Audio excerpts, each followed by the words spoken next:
Well done, Paul. Well done tonight. A great result. Does that feel like a big win to you?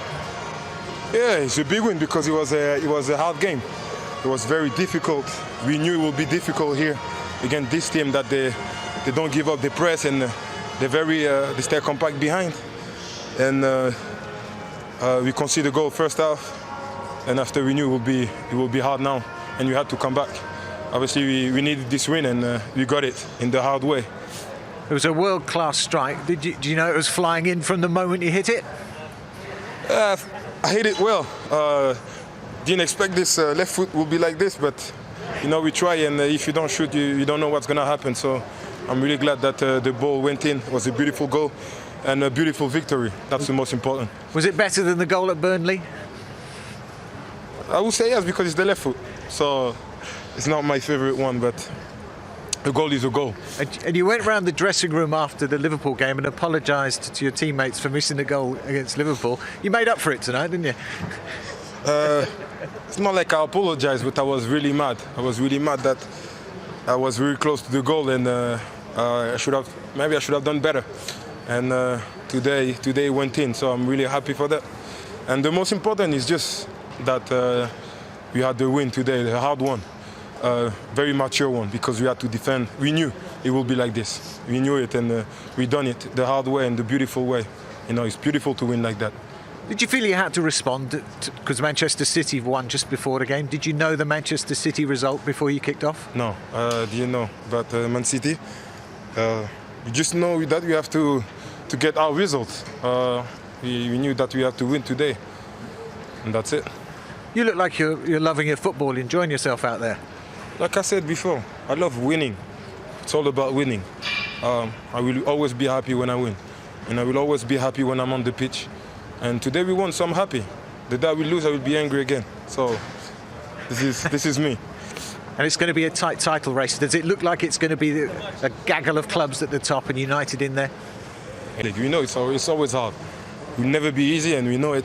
There's big teams as well. Very close point, so you have to do us. That's it. Well done, Paul. Thank you. Thanks. Improving. If football is about momentum, Manchester United have both. This stage last season, 28 points on the board. It's now 40 and top of the league. Massive contrast. It's like night and day. The confidence around the place now. You can imagine people walking around Carrington with a bounce in their step. It's a totally different mindset there. You can tell the character. You can tell that there's a desire there. You can tell that there's a method behind the madness about what they want to do. And you can see Ollie now has his pieces in place. And you can see that when he changes a player or changes 2 or 3 players, there doesn't seem to be a drop in the quality that's on the pitch, because there's a consistency now that's really thriving amongst this squad. And that comes over time. And Ollie's got them to a place where they've been asked the question, is Ollie the man? Are these players individually good enough? Are they good enough collectively? And right now, the points on the ball tell you that they're dancing to the right tune. And history will say this is a win over Fulham away from home. But the reality with Leicester going top, then City going top, and then going a goal behind as well against the Fulham side who were dogged and really dug in and played well this evening. Like, that feels more significant, doesn't it, than just a win over Fulham? And the best Manchester United teams I played against, you knew if you scored first as the opposition, they'd be coming at you relentless. There have been far better Manchester United teams, but this Manchester United team has a great chance of winning the title. That's the 8th game this season they've won a game of football by the odd goal. Mentality right there, going behind, winning games by the odd goal. We said before the game, these are the games that if United are to win the title, they've got to win.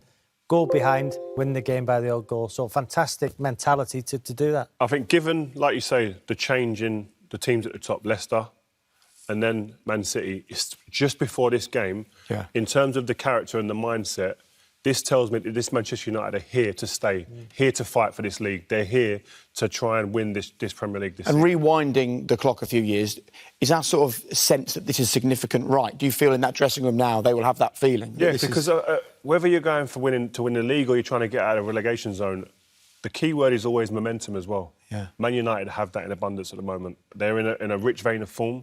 Players are gaining more confidence week in, week out. Before, it was Bruno. They over-reliant on Bruno. Pogba stepped up this month. He becomes the man. He's the man in the spotlight. Rashford's going to be sitting there saying, when's my turn? Yeah. Cavani's going to be doing the same thing. That's what you want. Robbie and Rio alongside us this evening. And look, Rio, we've been here before. Man United conceding first, away from home. Yeah, I mean, it's disappointing. I think, listen, I'll let you see this clip here, and I think both the centre-backs, they're at fault. I think here, I'll show you them here. The distance between them here isn't a problem. Eventually, here's the goal scorer, Lookman, the most dangerous player in the Fulham team. They can both see him.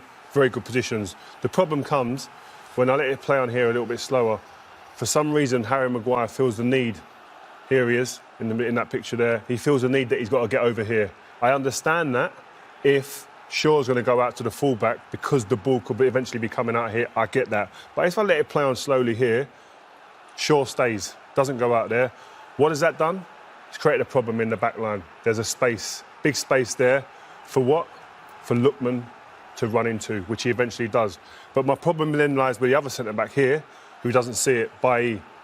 Here he is, I'll highlight him, number 3 there. He can see everything in front of him. He can see Lookman, he can see the space, and he can also see his partner coming away from where the danger zone is. So he's got a decision to make. What is he meant to do? He's meant to cover. I'll let it play on again. He doesn't. His arms are out. I'll highlight him again there. His arms are out. Why is his arms out? I don't understand why. He plays for offside. He stands there for offside. There's a space. There's Lookman going. How you cannot see that and react to the danger and don't smell the danger, it baffles me. I don't understand. So for me here, the 2 centre-backs are completely at fault. The ball goes in. Playing for offside, doesn't know what's behind him. Wan-Bissaka's playing him way onside. And then it's about to finish. Lookman, since the penalty miss that he had against West Ham, this kid has looked sensational. Yeah. And it's an unbelievable finish. It's good, that. It's almost like you rehearsed it. Robbie, you've got about 5 seconds to... Great goal from Cavani. to talk us to the equaliser. Look, Fulham will be frustrated, though, by this, won't they? But look at Cavani. You don't score 409 career goals if you can't sniff a chance. He expects the goalkeeper there to make a mistake. It's not a bad ball in from Fernandez, but the goalkeeper's got to gather that. His 409th goal, he's a number 9. Real's talked about number 9s with Gary Lineker before, about Manchester United. If Martial's playing that position, maybe he doesn't react like that. Cavani does. 409 career goals, that's why. You love him. I love him. You love I love him.